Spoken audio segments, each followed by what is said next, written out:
नमस्कार, news plus 21 में आपका स्वागत है। किसानों के हित को देखते हुए वर्तमान केंद्र सरकार ने तीनों कृषि कानून बिल पास किए थे, जिसके विरोध में लगातार पंजाब, उत्तर प्रदेश व अन्य कई राज्यों से किसान धरना प्रदर्शन किए।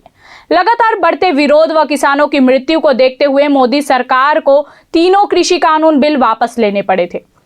इस विरोध प्रदर्शन के दौरान कई किसानों के ऊपर मुकदमे दर्ज हुए थे, साथ ही 700 से अधिक किसानों को अपनी जान भी गंवानी पड़ी थी। सरकार द्वारा अब तक इन मुद्दों पर कोई फैसला ना होने के कारण आज प्रदेश की राजधानी रायपुर में किसानों ने विश्वासघात दिवस मनाया।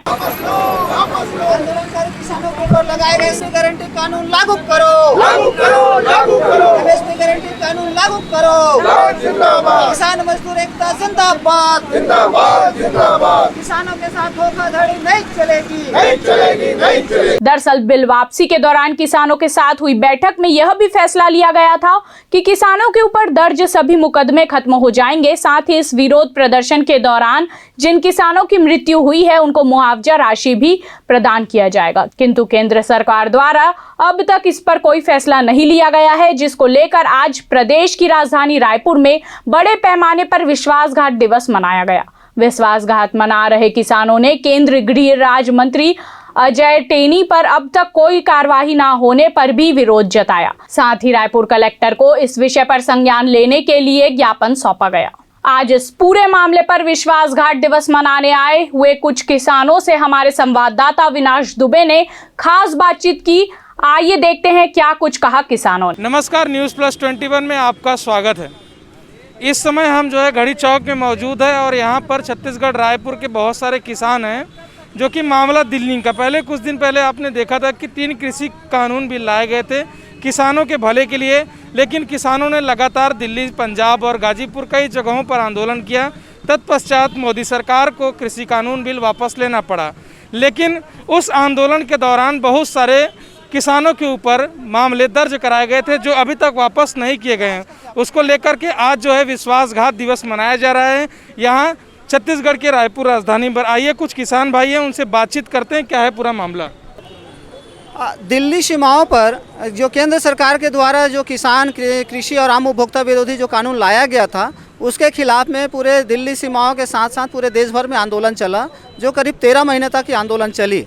और केंद्र सरकार के द्वारा, जो मोदी जी के द्वारा तीनों कृषि कानून को वापस लेने के साथ साथ उन्होंने लिखित में, जो कृषि कल्याण मंत्रालय के माध्यम से लिखित में हमें आश्वस्त किया था कि एमएसपी के ऊपर कानून बनाने के लिए कमेटी बनाई जाएगी, आंदोलनकारी किसानों के ऊपर जो मामले दर्ज हैं उनको वापस लिया जाएगा, शहीद किसानों के परिवारों को पर्याप्त मुआवजा दी जाएगी। तो ऐसे तमाम जो उन्होंने लिखित में हमसे वायदा किया था, लेकिन 2 महीने हो गया है। इस मामले में किसानों को बार बार समन आ रही है, उनका केस वापस नहीं लिया गया है, एमएसपी के लिए कोई कमेटी नहीं बनाई गई है, किसान जो शहीद परिवार हैं उनको किसी प्रकार की मुआवजा अभी तक मिली नहीं है। तो इस तरह से केंद्र सरकार की, मोदी सरकार ने किसानों के साथ विश्वासघात किया है। 15 जनवरी को संयुक्त किसान मोर्चा ने दिल्ली के जो सिंघू बॉर्डर है वहाँ पर बैठक की और केंद्र सरकार के इस वादा खिलाफी के विरोध में पूरे देश भर में विश्वासघात मनाने का जो निर्णय लिया, उसी के कड़ी में छत्तीसगढ़ किसान मजदूर महासंघ, जो संयुक्त किसान मोर्चा का एक हिस्सा है, छत्तीसगढ़ इकाई है, उनके नेतृत्व में आज 31 तारीख को विश्वासघात दिवस मनाई जा रही है, जो पूरे देश भर में मनाया जा रहा है। केंद्रीय गृह राज्य मंत्री अजय उर्फ टेनी, उनको लेकर के भी कुछ आप लोगों ने विज्ञप्ति जारी की हुई है? जी, इसमें तो हमारी उस समय जो आंदोलन जो वापस लिया गया था, स्थगित किया गया था, उसमें महत्वपूर्ण ये बात थी कि जो लखीमपुर खीरी में जानबूझकर किसानों के को रौंदा गया, गाड़ी चलाकर रौंदा गया, और एसआईटी जांच में भी ये बात साबित हो चुकी है कि ये एक साजिश के तहत की गई है और जिसमें अजय मिश्र टेनी के गाड़ी का इस्तेमाल हुआ है। तो इसलिए जब एसआईटी की रिपोर्ट ने ये साबित कर दिया है, तो उसको संवैधानिक अधिकारों की रक्षा के लिए अजय मिश्र टेनी एक गुनाहगार हैं और उसको उसके पद पर बने रहना कहीं पर भी शोभा नहीं देता है। ये संवैधानिक अधिकारों के खिलाफ है, इसलिए उनको बर्खास्त किया जाए और गिरफ्तार किया जाए। ये मांग भी हमारे आंदोलन के साथ जुड़ी हुई है। कई किसान लोगों के जो है उस समय रोजगार भी चले गए, तो क्या रोजगार को भी लेकर इसमें इस विज्ञप्ति में आपने कुछ लिखा हुआ है जारी की? अभी तो रोजगार को लेके से ज़्यादा मुआवजे पे है। जितने किसान हमारे शहीद हुए हैं पहले उनको उचित सम्मान मिले, ये मुद्दा है। तो उसके बाद ही बाकी और मुद्दों को हम जोड़ेंगे। अच्छा, मतलब जितने किसान परिवार उस समय उनके लोग शहीद हो गए उनको लेकर के ये बातचीत जारी, पर्याप्त मुआवजा मिले और उनके ऊपर जितने भी केसेस बने हुए हैं और हमारे किसान साथियों के ऊपर वो सारे केस वापस लिए जाएं। मुआवजों को लेकर भी आपने कुछ राशि तय की हुई क्या कि इतने से इतने तक कुछ मिलना चाहिए इस टाइप का? नहीं, राशि तो तय नहीं की गई है, वो तो सरकार खुद देख रही है उस चीज़ को। नहीं, सरकार देख रही है। आपका जो किसान संगठन मुंचा है जो है उसके कुछ सदस्यों ने मिलकर ऐसी कोई बातचीत की हुई, ऐसा कोई समिति बनाया गया हो जिसमें कि क्योंकि परिवार शहीद हुए तो उनको परिवार को लेकर के इतने से इतने तक की राशि कुछ मिलनी चाहिए?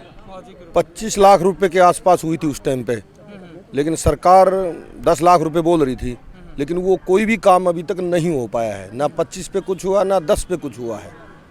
विश्वासघात दिवस मना रहे हैं, ये बहुत बड़ी बात है। ये शब्द इतना आसान नहीं है लिख पाना। क्या क्या प्रमुख पॉइंट हैं आप सबके जो है इस विश्वासघात दिवस को लिखने के शब्दों में?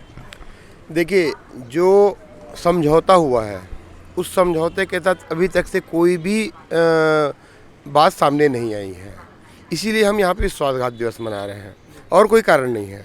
अगर जो आपने कमिटमेंट किया, आप हमारे आंदोलन को ख़त्म कराया है, हमने ख़त्म किया, लेकिन आप अपने कमिटमेंट में कहाँ तक कायम हो, बस उसी चीज़ को बता दीजिए। मैं भारतीय किसान यूनियन प्रदेश प्रभारी छत्तीसगढ़ नियुक्त किया गया हूँ अभी राकेश टिकैत जी के द्वारा, और मेरी ड्यूटी यहाँ लगाई गई है कि भी किसानों की समस्याएं क्या हैं और यहाँ पे समस्याएं निकाल करके उनके ऊपर काम करने के लिए हमारे को यहाँ पे ड्यूटी लगाई गई है। अभी आज का जो मुद्दा है वो विश्वासघात दिवस के रूप में हम बना रहे हैं केंद्र सरकार के विरुद्ध। केंद्र सरकार ने जो वादा खिलाफी की है, विश्वासघात हमारे साथ किया है किसानों के साथ।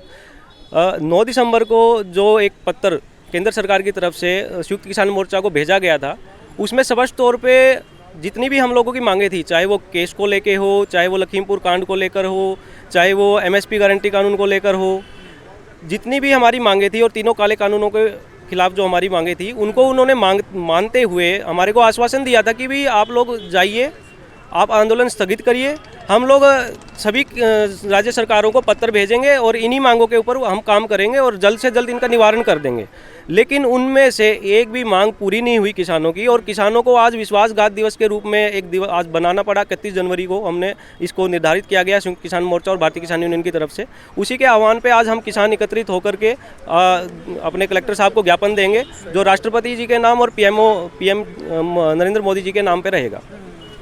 आपके जो है ज्ञापन में एक मामला लिखा हुआ है, जैविक खाद्य संपदा जो है खतरे में है, इसका क्या है पूरा मामला जरा बताइए। देखिए, एक तरफ तो भारत सरकार बोलती है कि जैविक पद्धति अपनाओ, और दूसरी तरफ से जैविक पद्धति का विनाश पतन करने के लिए ये दूसरे कंट्रियों से समझौते कर रहे हैं खाद भेजने के लिए। अभी एक कानून आ रहा है जो हमारी डेयरी दुग्ध उत्पादन, हमारे दूध के जो किसान हैं जो डेयरी उत्पादन करते हैं, अभी ऑस्ट्रेलिया से एक समझौता कर रही है भारत सरकार, ताकि हमारे जितने भी हमारे जो किसान हैं, हम किसान सब दूध पे भी आश्रित हैं क्योंकि पशुपालन भी किसान का ही धंधा है, उसको लेकर के एक ऑस्ट्रेलिया के साथ जो अनुबंध हो रहा है वो बड़े गलत तरीके से हो रहा है, ताकि हम किसानों को जो आय हमारी आती है उसको भी ख़त्म कर दे। ये केंद्र सरकार एक ऐसा और किसानों का शोषण करने के लिए एक कानून लेके आ रही है। तो बताइए आप कहाँ से हमारी आय दुगनी होगी? हमारी तो आय के जरिए भी ख़त्म कर दे रही है केंद्र सरकार, तो कहाँ से आय दुगनी होगी? 2022 में जो वादा किया था केंद्र सरकार ने, क्या वो पूरा हो गया? मैं मीडिया के माध्यम से सरकार से सवाल करना चाहता हूँ।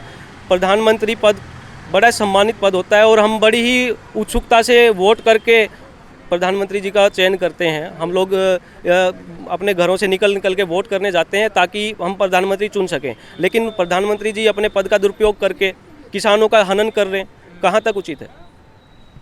बाबूजी, एक तरफ जो है नरेंद्र मोदी हाय किया जा रहा है और दूसरी तरफ यह कह रहे हैं कि प्रधानमंत्री जी है जो है उनका हम सम्मान करते हैं। कहाँ तक क्या उचित है इसमें, किस तरीके से? हमने क्या है, हमने वोट इसीलिए दिया, ये प्रधानमंत्री जो है ना हमारा ही बनाया हुआ है। हमने इससे बहुत ज़्यादा उम्मीद थी, क्योंकि भैया उम्मीद है तो चलो इसी को वोट दें, इसी को बनाएं। लेकिन इसने तो ऐसा काम किया कि वो हमारा भी पूरा जो था वो भी नहीं छोड़ा इसने। हाँ, अब देखो ना कितना निर्दयी प्रधानमंत्री है। जो किसान वहाँ मरते थे आंदोलन में, एक शब्द भी ऐसा नहीं बोला ये कभी भी ऐसा मत करो भाई, मेरे को दुख लगता है। जानवर भी मरता है ना घर में तो सबको दुख होता है, लेकिन आदमी किसान मर रहे। तीनों कृषि कानून बिल वापस ले लिए गए। सरकार ने अपना जो है जो भी बिल लाया था वो वापस ले लिया है। उसके बावजूद भी जो है आप लोग विश्वासघात दिवस में जो कमेटी बनाई थी वो कमेटी नहीं बनी है, और जो वायदे किए थे एक वही तो बोल दिया किसान आंदोलन में, जो इनका मुआवजे मिलने थे, जो शहीद हुए किसान उनके लिए कुछ नहीं दिया है। जो केस थे उसके ऊपर केस बने थे वो वापस करना था, ये सब फाइनल फैसला था। एमएसपी पर रेट भी लेना खरीदना है वो सब फाइनल हुआ था उस समय। ये सब संवैधानिक प्रक्रिया है जो है, क्योंकि कानून तुरंत वापस नहीं होते हैं, एक संवैधानिक प्रक्रिया के तहत होगा। तो इन मामलों को लेकर आप क्या कहना चाह रहे हैं? मतलब तुरंत सब के सब मामले हटा दीजिए, ऐसा कुछ? हाँ, ऐसा होना चाहिए ना। वो तो कितने दिन हो गए कमेटी बनी थी, कमेटी में बात हुई थी, सारी फाइनल हुई थी। ये तो धोखा किया किसानों के साथ, अब कर नहीं रहे कुछ भी, ये क्या? तो जैसा कि आपने देखा कि हमने रायपुर के जो है किसान जितने भी संगठन लोग थे उन लोगों से हमने बातचीत की, और इनका साफ साफ इतना ही कहना है सिर्फ कि जो हमसे कमिटमेंट किया गया था वो अभी तक पूरा नहीं किया गया है। बस वो कमिटमेंट पूरा कर दिया जाए और जो मुआवजे की राशि है वो मुआवजे दे दिया जाए किसानों को, ताकि वो भी समाज की मुख्य धारा के साथ जुड़ सकें। कैमरामैन दिलीप सिन्हा के साथ अविनाश दुबे, रायपुर, छत्तीसगढ़। ऐसे ही तमाम जानकारी के लिए हमारे चैनल को लाइक और सब्सक्राइब करना नहीं भूलें और नोटिफिकेशन के लिए बेल आइकन जरूर दबाएं। आप देख रहे थे न्यूज़ प्लस 21, आपके हक की बात।